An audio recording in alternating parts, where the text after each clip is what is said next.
kasetnya baru atau CD baru, tapi lagunya lama-lama. Dari awal, dari dulu dosanya itu doang, betul? Nah, ada kehebatan setan, ada, tidak pernah menyerah, betul? Siapa tahu tidak kena, siapa tahu ini. Nah, siapa tahunya ini yang hebat, betul? Betul? Setan tuh punya kehebatan, tidak pernah menyerah.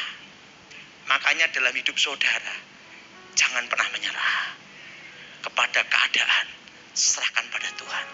Setan itu tidak pernah menyerah. Jadi ingat saudara, yang kedua apa saudara? Dosa apa saudara?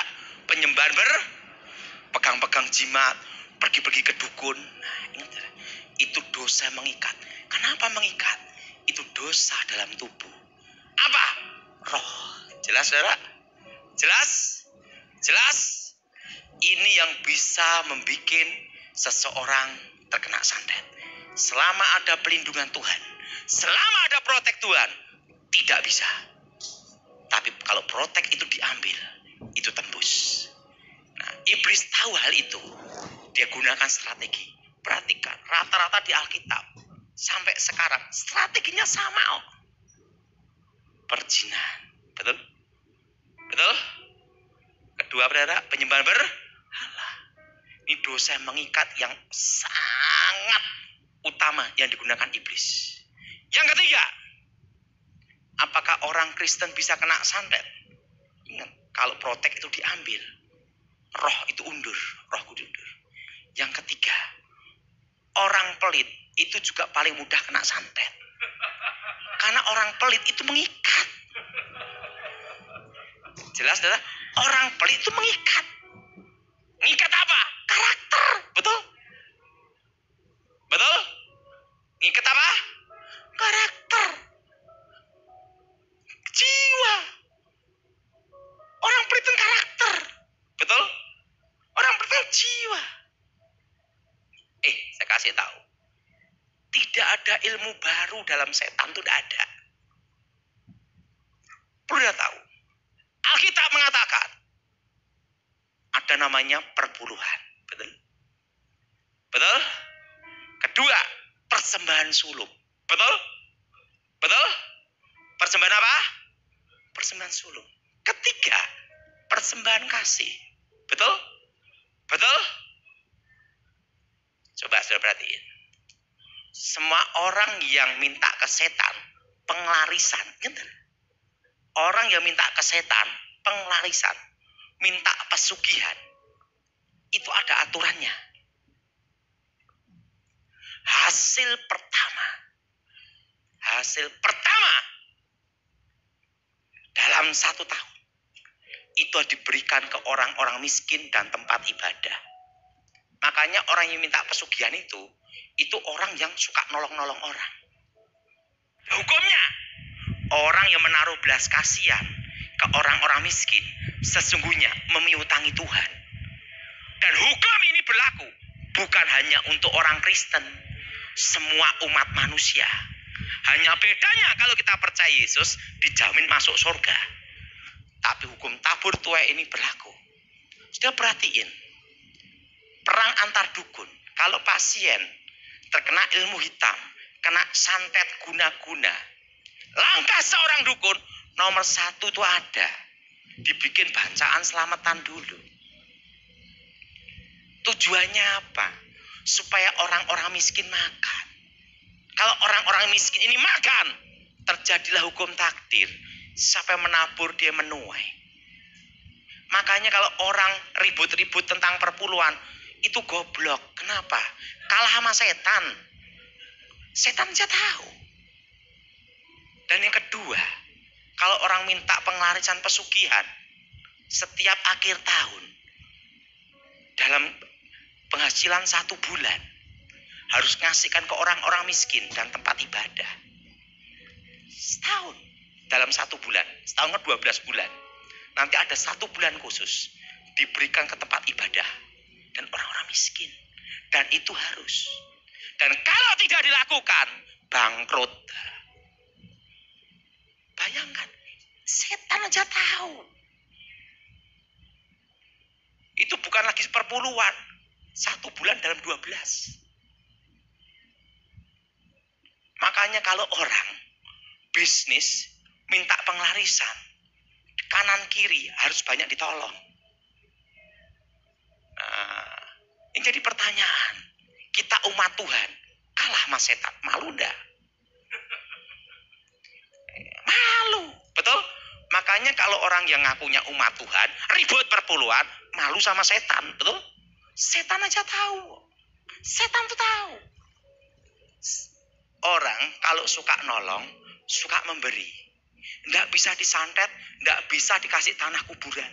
Sekalipun 1 tronton, nggak kena. Kenapa? Ada hukum di sini. Ada hukum garis takdir di sini.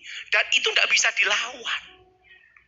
Makanya, kalau saya dimintai tolong doa, 1 restoran, tiba-tiba kena guna-guna tanah kuburan. Langsung saya tahu, ini pasti pelit. Persembahannya pun pasti pelit juga. Kenapa pelit? Karena tahu. Bisa kena pasti pelit. Kalau enggak pelit, enggak mungkin kena. Karena ada hukum di sini. Jelas? Jelas? Nah, tapi ingat, saya melayani bukan cari persembahan, bukan. Saya tahu, oh ini bang pelit. Tahu. Nah, kenapa orang pelit? Itu juga mengikat. Itu bicara apa? Karakter. Apa saudara? Dan karakter itu bisa berubah enggak? Bisa. Dengan niat dan keputusan. Betul? Segala sesuatu kalau dengan niat, keputusan, baru bisa. Saudara kebaktian di sini. Mau, tapi tidak niat, ya tidak bisa. Betul? Harus ada niat. Maka dulu sebelum saya bertobat, ada namanya itu, orang kalau belajar ilmu gaib, harus ada namanya niat ingsun. Artinya apa? Niat dulu, kemauan yang keras. Hanya sekedar mau, tidak bisa. Di tengah jalan, ada korok, layu kabeh, rasito kebaktian. Betul? Betul? Ingat, niat. Apa saudara? Bukan hanya sekedar mau. Arti niat ini kemauan yang keras. Niat yang sungguh-sungguh. Jelas? Bukan hanya sekedar apa saudara? Mau. Ada yang tanya sama saya, Pak Daud, sudah keliling sampai mana? Ingat saudara, saya udah keliling sampai Palu. Palu, Makassar, Bali, Jakarta, Surabaya, PP Jalan Darat. Surabaya, Bali, Jakarta, Jalan Darat. Kalau Palu saya naik pesawat. Dites saya. Tes darah sama gini-gini lah. Diambil ludah apa-apa ini, cairan ini. Coba Pak Daud, kok udah keliling-keliling, coba kena positif atau negatif. Dicek darah saya. Non reaktif. Sama sekali belum pernah terinfeksi. Kenapa? Saya gini, kalau saya tidak keluar rumah, bagaimana saya memberitakan Injil? Kalau ada yang ngumpet-ngumpet, kena juga, positif. Virusnya itu tidak kelihatan. Pesan restoran, tiba-tiba kena. Nggak tahu. Kita makan. Betul? Nggak tahu. Betul? Betul? Ada yang sampai proteknya macam-macam. Ngumpet, tetap kena. Kenapa? Kalau yang kena, jangan takut. Hidup dan mati, itu ada jadwalnya. Betul? Betul? Kalau kita mikir takut, paranoid, sekarang itu kita berhadapannya 2. Mati corona atau mati kelaparan. Kalau takut corona, ke kamar terus, tidak keluar. Makan apa? Betul? Kita harus bekerja. Betul? Betul? Nah, tetapi kita tetap apa? Protokol kesehatan. Saya juga bawa ini. Sesuai aja, udah protokol saja. Tapi jangan sampai itu menghantui, membuat kita hidup dalam ketakutan. Jelas?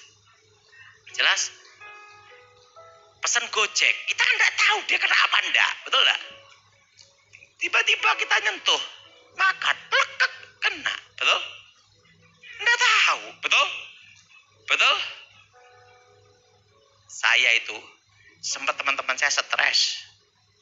Jadi saya itu ada kawan saya berapa orang, ada yang dari militer, dari apa. Ngomong-ngomong itu di depan saya. Nah, di depan saya gini dah. Gini dah. Nah, tapi itu saya tuh setiap kali ketemu orang, tuh tak gini dulu dah. Gini dah, gini-gini dulu. Habis ketemu saya, dia tes positif dah. Teman-teman sekitar saya, dekat saya gini semua dah. Saya sakti dalam 1 minggu. Kenapa? Aduh. Saya ngomong, tenang. Ya udah daripada ini tes darah. Psst, negatif semua. Kenapa saudara? Penting kita jaga-jaga. Itu aja. Betul? Betul? Tahu enggak? Saya ini sudah karantina 4 kali. Doa. Haleluya Yesus. Pak, saya minta doa. Tak doain demi nama Yesus. Makasih doanya Pak. Ya gini nih. Saya ini OTG Pak kena corona. Gimana?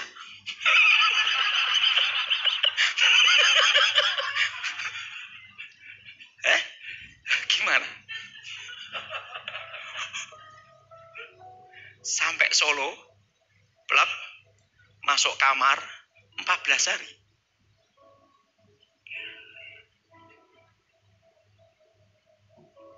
Ngomong-ngomong gini, corona, doa, 4 kali karantina. Tes darah, ini semua, tes semua, tetap negatif. Penting imun kita.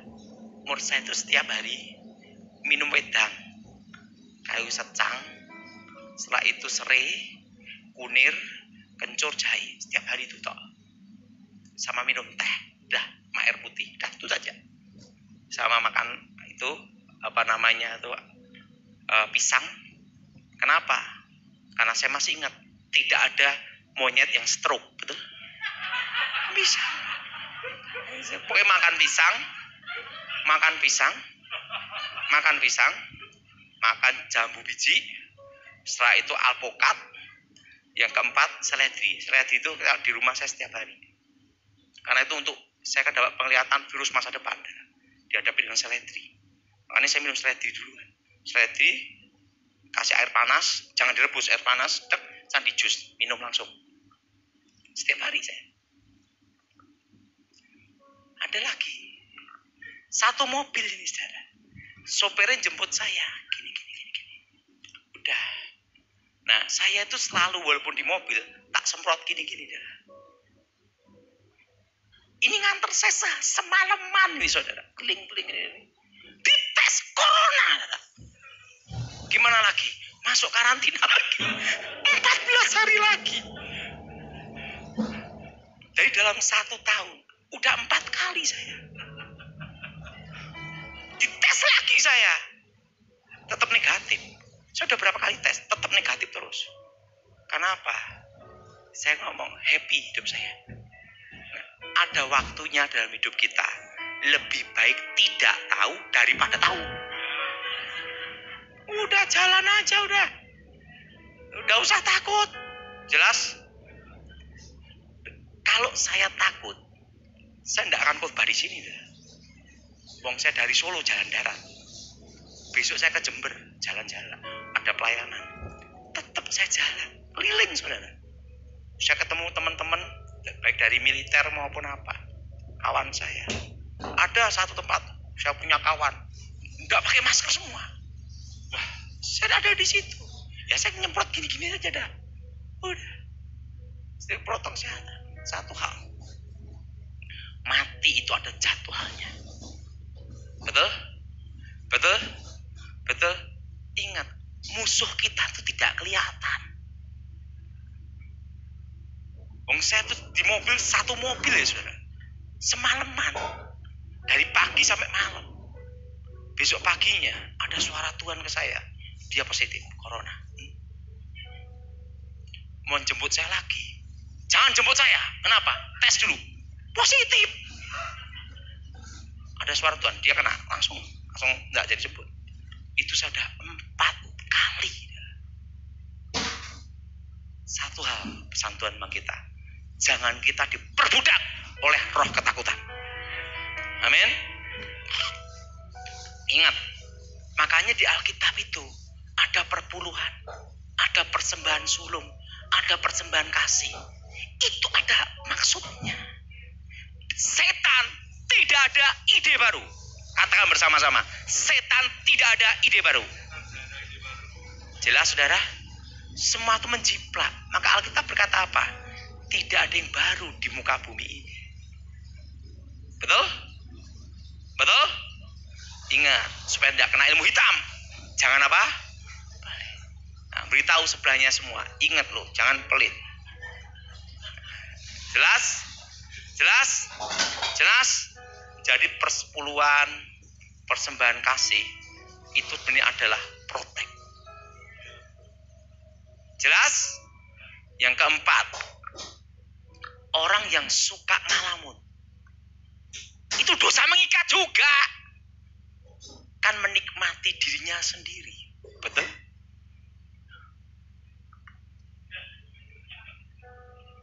Bayang-bayangkan yang tidak jelas. Dan dia menikmati. Betul? Betul? Makanya orang yang suka ngalamun itu paling mudah kesurupan. Mudah kena serangan setan. Kenapa? Itu adalah dosa yang mengikat. Apa saudara? Apa saudara? Dosa apa? Yang mengikat. Ingat, orang ngalamun paling mudah kena. Kenapa? Ingat, dia berkaya dalam dirinya sendiri. Artinya apa? Ingat. Dalam tubuh. Betul? Betul? Dalam apa? Dalam tubuh. Yang keempat, apa saudara? Suka ngalamun. Itu dosa yang mengikat. Yang kelima, orang rokok itu paling mudah kena santet juga. Nah, kalau ini tidak ada di Alkitab, tapi pengalaman hidup. Kalau Tuhan izinkan umatnya ngerokok, dia pasti siapin cerobong asap di sini. Betul? Untuk nafas, Tuhan siapkan hidung. Betul? Untuk makan, Tuhan siapkan mulut. Betul? Untuk mendengar, Tuhan siapkan telinga. Betul? Kalau diizinkan semua ngerokok, pasti Tuhan siapkan cerobong di sini.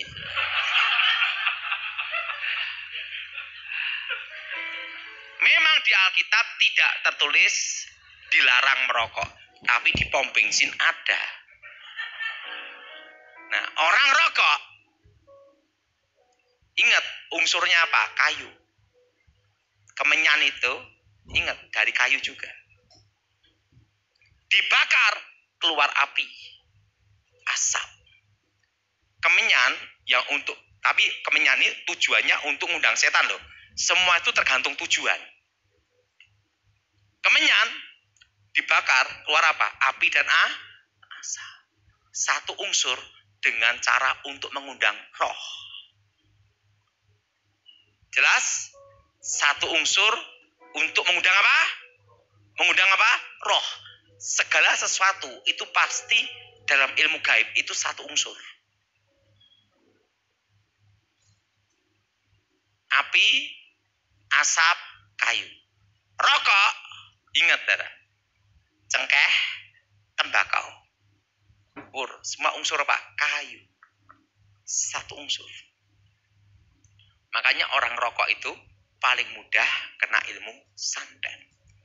Orang kalau mau gendam, rokok dulu, mantra diucapkan baru ditiup. menghirup plek kena. Jelas? Jelas? Jadi orang rokok itu paling mudah kena. Supaya tidak kena ilmu santet, supaya tidak kena ilmu hitam, ingat saudara, 5 ini jangan dilakukan. Nah, yang nomor 1 apa saudara? Perzinahan. Ingat, Simpson kurangnya apa? Betul? Betul? Betul? Protek Tuhan dalam dirinya kurangnya apa? Ingat, Balak tahu itu. Dia gunakan strategi iblis. Bagaimana untuk menjatuhkan? Ingat saudara, dosa perzinahan itu mencemari roh. Waktu orang berhubungan badan, bukan lagi 2, tapi 1. Jelas? Apalagi dosa percabulan. Itu lebih parah lagi. Mencemari roh lebih parah itu. Sesama jenis. Betul? Betul? Homo, lesbi itu mengikat. Dan itu bisa memutuskan urapan. Kita zaman dulu pernah dengar seorang pengkhotbah hebat namanya Robert Liardon. Betul? Begitu dia lakukan, selesai sampai sekarang. Betul? Betul Pak Irman? Betul? Betul? Jadi iblis tidak pernah ada ide baru. Semua diulang. Jelas? Jelas? Nah, ingat, Simpson kurangnya apa? Yang kedua, penyembahan berhala. Salomo kurangnya apa? Protek Tuhan dalam diri Salomo kurangnya apa? Betul? Hikmat Salomo sampai sekarang tidak ada yang menandingi. Kekayaan Salomo sampai sekarang tidak ada yang bisa nandingi. Tapi pada waktu dia dengan perempuan-perempuan dibengkokkan hatinya penyembahan berhala, selesai. Kerajaan Israel terpecah jadi 2. Betul? Betul? Ingat. Yang jangan lupa juga ingat 3 yang pelit. Pelit itu juga mengikat. Karena apa? Itu karakter. Betul? Jadi saudara yang pelit-pelit harus bertobat. Untuk supaya merubah karakter harus ada niat. Bukan hanya sekedar mau. Ingat, hanya mau. Tapi tidak ada niat. Kemauan yang keras. Susah. Semua harus dimulai. Jelas saudara? Siapa yang setuju angkat tangan? Katakan, semua harus dimulai dengan kemauan yang keras, yang disebut niat. Jelas? Nah, yang keempat, ngalamun. Itu dosa mengikat. Orang kalau ngalamun itu tidak karuan ngalamunnya, betul? Dan itu mencemari tubuh. Makanya orang ngalamun bisa kena. Nah, kelima ini rokok. Memang tidak ada di Alkitab, tapi pengalaman saya. Alkitab berkata tubuhmu adalah bait Allah.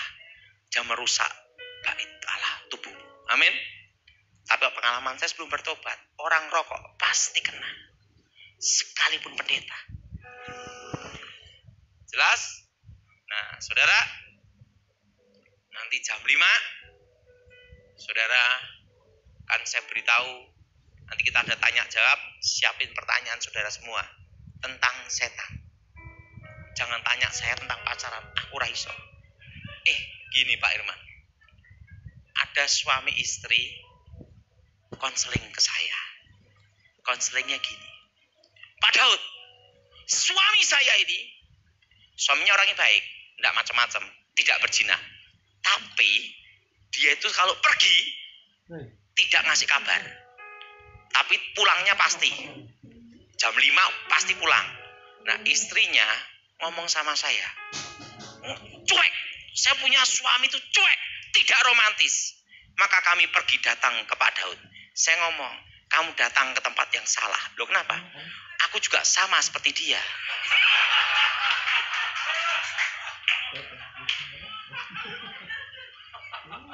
suami istri nemuin saya. Dia ngomong ke saya punya suami cuek. Memang setia, tapi cuek, tidak romantis. Gimana supaya romantis? Jangan tanya saya. Saya lebih parah dari dia. Nah, kenapa? Saya bersyukur sama Tuhan punya istri yang baik. Saya menikah baru 1 minggu. Diminta tugas pengamanan presiden. 10 tahun jarang ketemu. Saya gendong anak saya mungkin hanya sekali aja. Itu pun kira-kira 10 detik. Langsung tugas lagi. 10 tahun. Dan kalau sudah tugas, itu tidak boleh sering telepon. Bahaya. Karena bisa kesadap. Berat kan? Nah, dan istri saya itu besarin anak-anak. Itu udah 10 tahun ya. Makanya anak saya itu jaraknya jauh. Selisihnya itu hampir 6 tahun. Karena tugas langsung gitu dah. Setelah 10 tahun 2014 saya diminta sama Pak Gilbert nemenin lagi, keliling lagi. Jarang ketemu. Orang hanya telepon, "Mami di mana?" "Di rumah." "Mami di mana?" "Di Papua." Jarang ketemu. Nah, karena sudah biasa seperti itu. Nah, makanya penting tuh punya istri itu yang saling memahami, saling mengerti. Betul? Saudara nikah secantik apapun wanita, itu maksimal hanya 3 bulan cantiknya.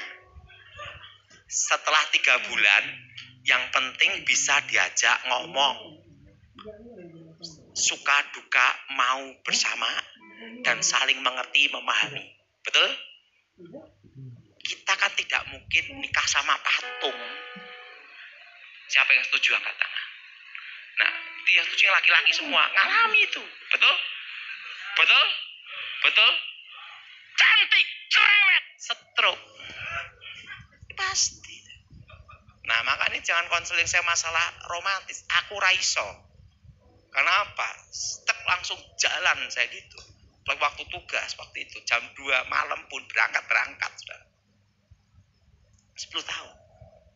Nah, karena biasa. Istri saya ngomong penting, Pak, jam 9 pulang. Itu toh. Karena saya ini hobinya banyak. Makanya di masalah corona ini, saya tidak ada masalah. Saya tuh betul-betul merasa ada di rumah bener-bener. Itu gara-gara zamannya corona. Baru saya di rumah bener. Kalau enggak, saya ini hobi traveling. Nah, itu tanya gini-gini, dah selesai gitu aja. Nah, maka bidang saya itu okultisme. Jangan tanya saya masalah rumah tangga gimana, urusan mau pernikahan gimana. Mumet, aku raiso aku udah. Itu bukan bidang saya. Jadi saudara boleh tanya masalah setan-setan aja. Nah, nanti jam berapa? Jam 5. Kita akan bahas masalah termasuk tentang bagaimana untuk menghadapi bisnis, untuk menyongsong 2023. Apa yang harus dilakukan dan jangan dilakukan itu apa? Bisnis apa yang jangan, itu saudara. Langkah apa yang harus dilakukan? Nah, mari kita berdoa.